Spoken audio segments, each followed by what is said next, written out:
The visible line, also called the object line, is thick and continuous.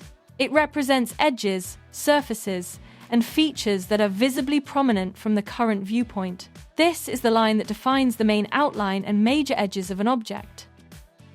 The hidden line is thin and dashed. It represents surfaces, edges, or intersections that are not visible in the current view, because they are blocked by solid material in front of them. Hidden lines help you understand interior features and edges without needing a separate cutaway view. The center line uses thin, alternating, long and short dashes. It indicates the centers of circles, arcs, and holes, and marks axes of symmetry. Center lines show central alignment and are essential for locating features accurately. Dimension and extension lines are thin and continuous.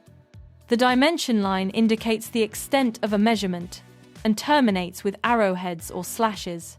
Extension lines extend out from the feature being measured, leaving a small visible gap from the object itself. Together, they specify size and distance between features. The leader line is thin and continuous, often drawn at an angle. It connects a specific feature on a drawing to an explanatory note, number, or symbol placed nearby.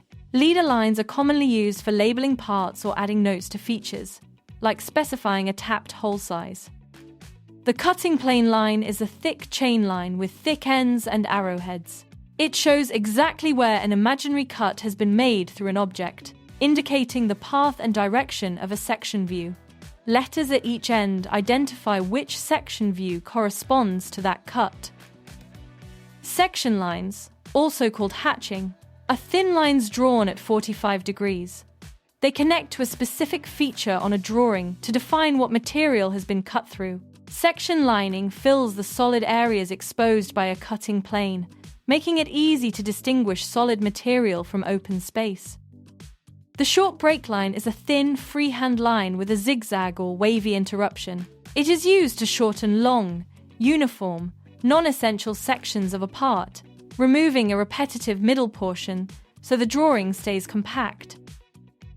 The long break line is drawn as straight lines with a sharp zigzag, often called an S break or Z break, used specifically for long cylindrical components like shafts or rods.